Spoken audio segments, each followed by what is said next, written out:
இப்படி இருக்கு 2026ஆம் ஆண்டில் இலங்கையின் உலக அரசியல் நிலைப்பாடு பொருளாதார மீட்சி பிராந்திய ஸ்திரத்தன்மை மற்றும் சர்வதேச உறவுகளை மையமாக கொண்டிருக்கின்றது. இலங்கை 2022 பொருளாதார நெருக்கடிக்கு பின் மீண்டெழுந்து IMF உடன்படிக்கையின் கீழ் சீர்திருத்தங்களை மேற்கொண்டு வருகின்றது. 2026 வரவு செலவு திட்டம் 6% வளர்ச்சியை இலக்காக கொண்டுள்ளது. ஆனால் செலவு தாமதங்கள் 2025 வளர்ச்சியை பாதிக்கலாம் என்று கூறப்படுகின்றது. பொருளாதார ரீதியாக அந்நிய செலாவணி இருப்புகளை 2.5 பில்லியன் டாலர்களாக அதிகரிக்க திட்டமிடப்பட்டிருக்கின்றது. இந்த நிலையில் இலங்கை இந்தியாவின் பாதுகாப்பு நலன்களை பாதிக்காத வகையில் தனது பிரதேசத்தை பயன்படுத்த அனுமதிக்காது என்றும் உறுதியளித்திருக்கின்றது. அத்தோடு சீனாவுடனான உறவுகளை சமநிலைப்படுத்தி இந்தியாவுடன் பாதுகாப்பு ஒப்பந்தங்களை மேம்படுத்துகின்றது. மேலும் அரசியல் ரீதியாக இலங்கை நடுநிலை கொள்கையை தொடர்கின்றது. எந்த நாட்டின் வான்வெளியையும் தாக்குதலுக்கு பயன்படுத்த அனுமதிக்காது என்றும் எனினும் வல்லரசு சார்புநிலை அரசியல் உறவுகள் தொடர்பில் தொடர்ந்து இலங்கையை வலியுறுத்தி வருகின்றது. மேலும் இந்தியா இலங்கையுடன் நெருங்கிய உறவுகளை வலுப்படுத்துகின்றது. கடன்களை மானியங்களாக மாற்றியுள்ளது. இந்த சமுத்திரத்தின் பிராந்திய ஸ்திரத்தன்மைக்கு முக்கியத்துவம் அளிக்கின்றது. குறிப்பாக பாகிஸ்தான், பங்களாதேஷ் போன்ற அண்டை நாடுகளின் அரசியல் அமைதியின்மையால் இலங்கை மீதான உறவுகளை இந்தியா வலுப்படுத்த முயற்சிக்கின்றது. இலங்கை சீனாவுடன் உறவுகளை தொடர்ந்தாலும் இந்தியாவுக்கு எதிரான பயன்பாட்டை தவிர்க்கின்றது. ஐரோப்பா மற்றும் அமெரிக்கா சர்வதேச சட்டங்களை பின்பற்ற வலியுறுத்துகின்றன. ஆனால் இலங்கை உறுதிகளை மீறுவதை விமர்சிக்கின்றன. அத்தோடு மியான்மர், பிலிப்பைன்ஸ், தைவான் போன்ற பிராந்தியங்களுடன் இணைந்து புவிசார் அரசியல் சவால்களை எதிர்கொள்கின்றது என்றும் 2026ஆம் ஆண்டு நம்பிக்கையை மீட்டெடுக்கும் அல்லது பிரிவினைக்கு திரும்பும் ஆண்டாக இருக்கலாம். அரசு சுத்தமான அரசியல் உள்ளடக்கிய வளர்ச்சி மற்றும் உற்பத்தி சார்ந்த பொருளாதாரத்தை வலியுறுத்துகின்றது என்றும் தெரிவிக்கப்பட்டிருக்கின்றது. இப்படி இவையொருபுறம் இருக்க, வடக்கில் 25 வீதிகளுக்கான திருத்தப் பணிகள் முதல் நாளில் ஆரம்பிக்கப்பட்டுள்ளதுடன் மாணவர்களுக்கான பண வவுச்சர்களும் வங்கியில் வைப்பு செய்யப்பட உள்ளதாக தேசிய மக்கள் சக்தியின் வன்னி மாவட்ட நாடாளுமன்ற உறுப்பினர் ஜெகதீஸ்வரன் தெரிவித்திருக்கின்றார்.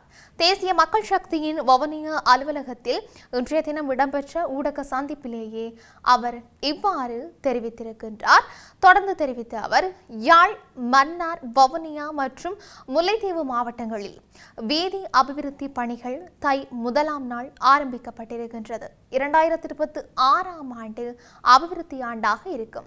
யாழ் மாவட்டத்தில் 5 வீதிகளும், மன்னார் மாவட்டத்தில் 6 வீதிகளும், வவுனியா மாவட்டத்தில் 8 வீதிகளும், முல்லைத்தீவு மாவட்டத்தில் 6 வீதிகளும் திருத்தப் பணிகள் ஆரம்பிக்கப்பட்டிருக்கின்றன.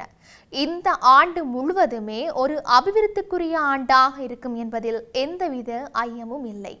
அந்த வகையில் பல்வேறுபட்ட செயற்திட்டங்களை அரசாங்கம் இந்த ஆண்டிலே நடத்த இருக்கின்றது. விசேடமாக வறுமை ஒழிப்பு செயற்திட்டத்தின் பிரதான பிரஜாசக்தி செயற்திட்டம் இன்றைய தினத்திலிருந்து நடைமுறைப்படுத்தப்பட இருக்கின்றன. அந்த வகையிலே அனைத்து மாவட்டங்களிலும் பிரஜாசக்தி குழுமத்தின் தலைவர்கள் உட்பட நிர்வாக குழுவினர் தெரிவு செய்யப்பட்டிருக்கின்றார்கள். இந்த பிரஜாசக்தி குழுவினூடாக கிராம மட்டங்களில் மக்களுக்குரிய தேவைப்பாடுகள், பிரச்சனைகள் அடையாளம் காணப்பட்டு முன்னுரிமைப்படுத்தல்களின் அடிப்படையில் அவர்களுடைய பிரச்சனைகளுக்கான தீர்வுகள் காணப்பட இருக்கின்றன. இதேபோல பல்வேறுபட்ட செயற்திட்டங்கள் 2026ஆம் ஆண்டு வருடத்தில் நமது மக்களினுடைய வாழ்க்கையை சிறப்பான வகையில் மேலெழச் செய்வதற்கும் அழகான ஒரு நாட்டை உருவாக்குவதற்கும் இந்த ஆண்டு சிறப்பாக அமையும். கடந்த ஆண்டு உங்களுக்கு தெரியும், எங்களுடைய அரசாங்கம் இந்த நாட்டினுடைய படுகடனில் வட்டியில் மட்டுமல்லாமல் முதலிலும் செலுத்தி இருக்கின்றோம். இந்த வருடமும் அவ்வாறான செயற்பாட்டுக்கு நாங்கள் ஆயத்த நிலையில் இருக்கின்றோம் என்றும், கடந்த வருடத்தின் அபிவிருத்திகளில் சிறு பின்னடைவு ஏற்பட்டிருந்தது.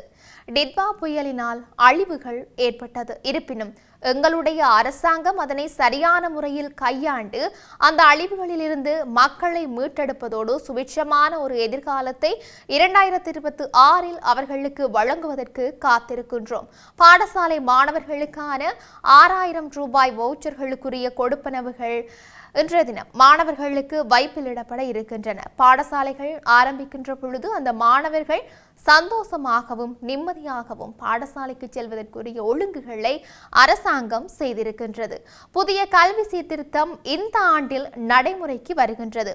தரம் 1 மற்றும் தரம் 6 வகுப்புகள் வருகின்ற முதலாம் தவணையிலிருந்து ஆரம்பிக்கப்பட்டு அந்த வகுப்புகளுக்கு தேவையான அனைத்து விதமான வசதிகளும் அரசாங்கத்தினால் செய்து கொடுக்கப்பட இருக்கின்றது. 2025ஆம் ஆண்டினை பொறுத்தவரையில் எங்களுடைய அரசாங்கத்திற்கு ஒரு வெற்றியான ஆண்டாக இருக்கின்றது. அந்த வகையிலே முக்கியமாக கொழும்பு மாநகர சபையினுடைய முதலாவது வரவு செலவு திட்டம் சவால்களுக்கு மத்தியில் வெற்றி பெற செய்திருக்கின்றோம். எங்களை பொறுத்தவரையில் நியாயமான நீதியான பாரபட்சம் இல்லாத ஒரு அரசாங்கம் என்ற வகையில் அதுக்கு எதிர்த்து வாக்களித்தவர்கள் மனம் மாறி எங்களுக்கு சாதகமாக வாக்களித்து நாங்கள் வெற்றி பெற்றிருக்கின்றோம். இவ்வகையில் வர இருக்கின்ற ஆண்டு ஒரு வெற்றியான ஆண்டாக இருக்கும் என்று நம்புகின்றேன். வர இருக்கின்ற இந்த ஆண்டு அனைவருக்கும் ஒரு மகிழ்ச்சியான ஆண்டாக அமைய வேண்டும் என்று வாழ்த்தி விடைபெறுகின்றேன் என்றும் அவர் தெரிவித்திருந்தார். வறுமை ஒழிப்பு செயற்திட்டத்தின் பிரதான பிரஜாசக்தி செயற்திட்டம் இன்றைய தினத்திலிருந்து நடைமுறைப்படுத்தப்பட இருக்கின்றன.